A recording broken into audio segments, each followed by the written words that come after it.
అంశాలపై రెండు జాతీయ పార్టీలు కూడా తెలంగాణ ప్రజలను మోసం చేస్తున్నాయని చెప్పక తప్పని పరిస్థితి ఉన్నది. మరి బీజేపీ రాష్ట్ర అధ్యక్షులు చేసినటువంటి స్టేట్మెంట్ అయినా, బీజేపీ ఎంపీలు కేంద్ర మంత్రులు మాట్లాడుతున్నటువంటి అంశాలను చూసినా కూడా చాలా బాధాకరంగా ఉన్నది. ఇక్కడ బిల్లు 2 అసెంబ్లీలో కౌన్సిల్లో పాస్ చేసి పంపిస్తే రాష్ట్రపతి గారి దగ్గర పెండింగ్ పెట్టుకొని పంపకుండా మేము ఇయ్యము అని చెప్పి దానికి మతపరమైనటువంటి రంగు పులిమేటటువంటి ప్రయత్నం బీజేపీ చేస్తున్నది. దీన్ని నేను తీవ్రంగా ఖండిస్తా ఉన్నాను.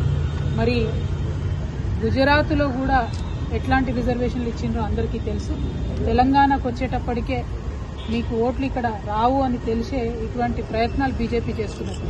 ఉత్తరాది రాష్ట్రాల్లో మాత్రం 50% పైచిలుకు రిజర్వేషన్లు బీజేపీ అమలు చేస్తుంది. కానీ కేవలం తెలంగాణకు వచ్చేటప్పటికి, దక్షిణాది రాష్ట్రాలకు వచ్చేటప్పటికి కోర్టులో ఉంది అది ఇది అని సాకులు చెప్పి బీసీ బిడ్డలను రిజర్వేషన్కి దూరంగా ఉంచడాన్ని నేను చాలా తీవ్రంగా ఖండిస్తా ఉన్నాను.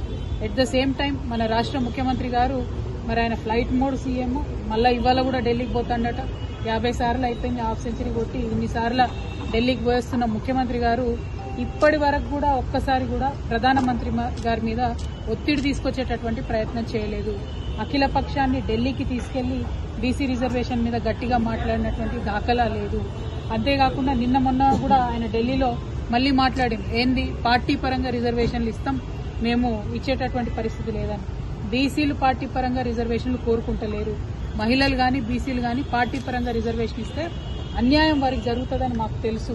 కాబట్టి రిజర్వేషన్లు కోరుకునేది చట్టబద్దంగా, రాజ్యాంగబద్దంగా కోరుకుంటున్నాము. మేము ఇదివరకే డిమాండ్ చేసినట్టు రాష్ట్ర ప్రభుత్వాన్ని మళ్లీ డిమాండ్ చేస్తున్నాం. మీరేదైతే 2018 పంచాయతీరాజ్ చట్టాన్ని సవరించి ఆర్డినెన్స్ తీసుకొస్తామని చెప్పినో తక్షణమే కోర్టులో కేబెట్టేసి ఆర్డినెన్స్ తీసుకురండి, బీసీ బిడ్డలకు న్యాయం చేయండి.